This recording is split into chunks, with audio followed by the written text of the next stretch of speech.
Hey BCNY, my name is Grace Harris, your communications coordinator, and today I'm chatting with church planner and pastor TJ Stoudt, pastor of Harlem Community Church up in Harlem. And so, Yeah, TJ, thank you so much for taking a few minutes to chat with me and just kind of update us on what God is doing up in Harlem. I know you guys are approaching a year being planted, crazy. so kind of crazy. I'm sure it's flown by, but tell us a little bit about your story and how you got up into Harlem. Yeah, I think, just like a lot of church planners, was probably not the thing that we necessarily were pursuing when maybe we were finishing up school. But my entire journey, it's funny to look back and just see how church planning has been a part of my life really since birth. And so I grew up in the Atlanta area. My family helped plant a lot of churches in the Northwest, part of Atlanta, Cobb County, if you know the area. I know you do, Grace. I do. I'm from And Cobb County. Know it I well. know, crazy connection there. But my family helped start a bunch of churches there. My earliest memories are literally them putting the steeple on the church that my family started. Wow. And so I got to see what it looked like to go from, I think the church started in a bar and then it went eventually into a school and then they got their own church building. And so those are my Wow. earliest memories. And so we did that. Felt the Lord really start calling me to ministry in middle school, which is weird to tell people you're going to be a pastor in middle school Mm. because that's not what middle schoolers talk about. They're like, I want to be a doctor or a lawyer. And I was like, Right. I want to be a pastor. Yeah. And so I just really felt that call and I continued just to pursue that. That led me to going to school at Liberty University, where I pursued a church ministry degree. So I spent 4 years there. And when I was there, I really missed just being in a bigger city. It was the first time I had been in a small town. Mm. When I was in Atlanta, I went to six different elementary schools in the metro Atlanta area. So I just experienced a ton of different environments and got to be Mm. around a ton of different people. And I just loved it so much. And so then when I was in a small town in central Virginia, I was just like, this is not where I'm supposed to be. Mm. Like it's beautiful. I love looking at the mountains, but like I really want to do ministry in a city. Mm. Right before I went to Liberty, I went on a trip up the Northeast, did a baseball trip. And I would say it's probably the two times I've heard God's voice the most Mm. clear. We went to Washington, D.C., and I was getting out of the train station there, walking towards the ballpark. And I really just heard this voice say, "You're going to do ministry here one day." Mm. And I probably wasn't mature enough in my faith to say that it was the Holy Spirit. Mm. But I turned to my aunt and my uncle and I said, I think I'm going to do ministry here one day. And they were like, why? Washington, D.C.? Like, this makes no sense. Mm. Um, Fast forward a few days, then we're in New York City and I experienced the same thing. And it was just this crazy thing. And so, Mm. to make a long story short, when I was an undergrad, I eventually did an internship at a church in Northern Virginia and we helped a church plant in Washington, D.C. And it's called Waterfront Church. And so I loved it. I got to see this beautiful congregation that was serving people from all over the city. You had those experiencing homelessness sitting next to Mm. U.S. senators. It was just such a cool place. And I Wow. just prayed. I was like, God, like I would love to be a part of a church like this. Mm. About 3 years later, I was getting ready to go into my last year of seminary, and I got a call to start a student ministry in D.C. And so when I was there, I just got to really see what ministry in a city looks like, how to reach Mm. different kinds of people. And the crazy thing is, I ended up living 2 blocks from that very place where I felt God call me No to way. DC. And That's so awesome. I got to literally walk that road every single day. Wow. So all through that time, I had this like thing in the back of my head. Okay, God, I got to see DC be lived out. New York City, like what is going to happen there? Yeah. I love my church here. I feel connected. And then really, I started talking to our lead pastor, and he's like, I think you're going to plant a church one day. Well, I had all those memories of a child starting a church, and I was like, no, I'm good. I really like the safety of being in an established church. I Sure. have a growing ministry. Like my wife is happy here in DC. Like we're good.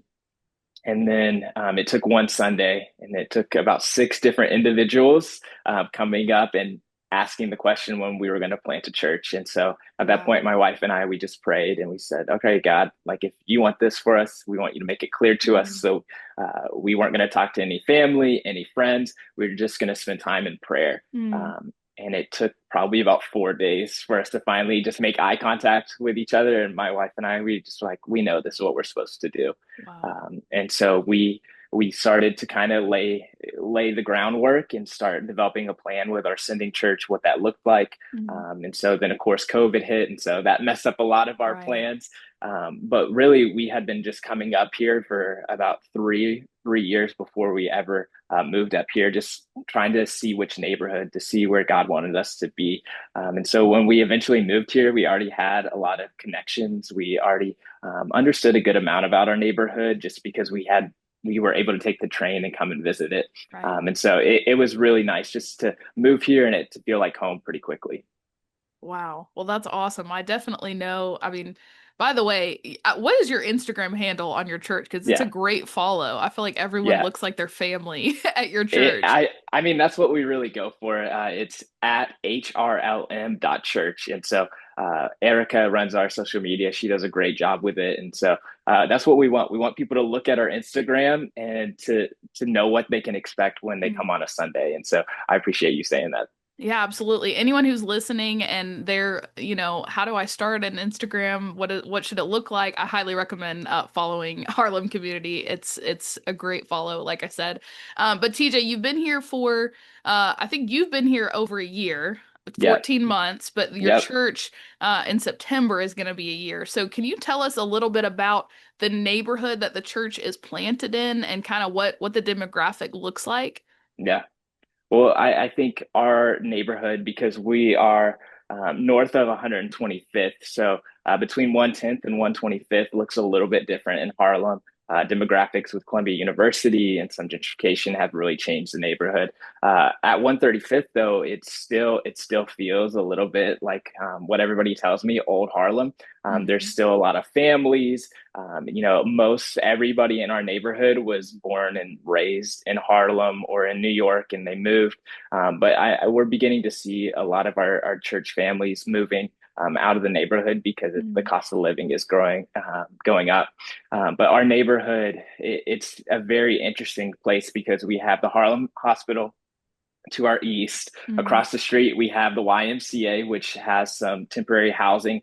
So we have about three temporary housing buildings just right there within Hmm. about a 2 block radius of us. So we have a lot of families. We have a lot of individuals that have just come upon hard times.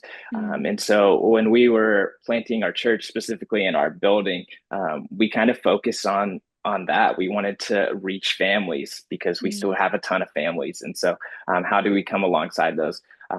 We wanted to be a place where anybody could walk through our Hmm. doors and belong and feel like family. And so that's kind of what our church looks like. It's all over the place.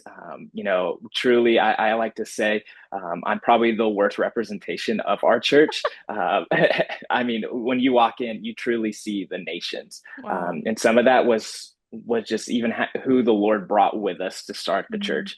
Our launch team literally had people from every nation, and it was just such a Wow. beautiful thing, and that's just continued. And so we love our neighborhood. We've loved getting to know it better. We Hmm. definitely learned a lot. One thing we weren't expecting was on Sundays, because a lot of tourists come to Harlem for a church experience. We Sure. have about 10 European tourists come to our service every week. And Wow. so we did not expect that at all. I didn't know that. I remember visiting on Sundays and seeing that, but just to think they would just stumble upon our church and get to hear the gospel and get to see people respond to it has been a really cool thing that definitely has surprised us. Wow. Well, I know my personal favorite reason for living in New York and why I love it so much is I can go to church on a Sunday and be sitting in between people who don't look like me, which Yeah, is it's how heaven's supposed to look like, reflecting absolutely. all of God's creation and all the nations being represented in the city and at your church is just really cool. So I love to hear that that is a reflection of and that and in your church. and our people, they learn so much from each other. And so Yeah. for example, last night, I mean, we have a former Brazilian pastor leading the group.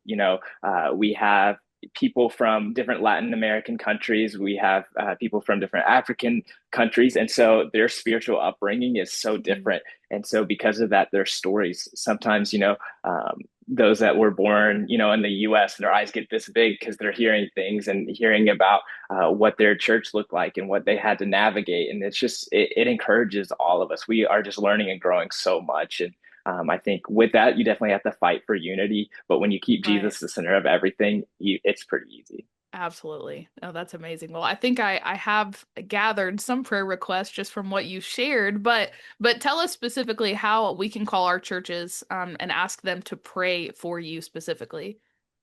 Absolutely. I think, we are right now in the middle of just trying to lock in our space for the long term. And Hmm. so, which is pretty exciting a year out, just to have a space that we have access to, not just on Sundays, but throughout the week for groups. That's been part of the reason, you said our church looks like family on Instagram. And a Hmm. lot of that has to do with we have really invested in having time together throughout the week. And so we're trying to lock in our space. Hopefully, we'll be getting a new contract this week. So be praying for that. The other thing is just be praying for people that maybe have some more church background Hmm. and discipleship background. Just we need help leading our people. Hmm. We have so many individuals that are coming from no faith background, and so Sure. all of this is just brand new. And so we really want to steward, Mm.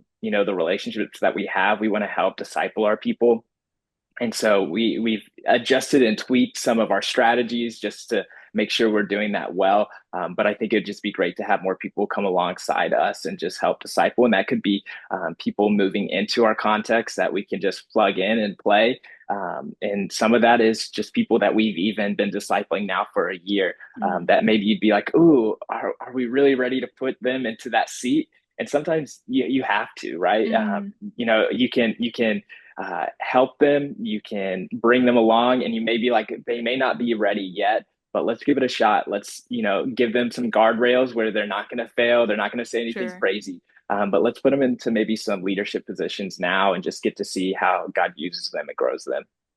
Wow, that's awesome. Well, we'll certainly be in prayer that your church, Harlem community, is a space that makes disciples who make disciples. Right? That's Absolutely. the goal. So, TJ, again, thank you so much for hopping on and just sharing a little bit about what God is doing, and we'll certainly be in prayer for you and for Harlem Community Church. Awesome. Thank you so much, Grace.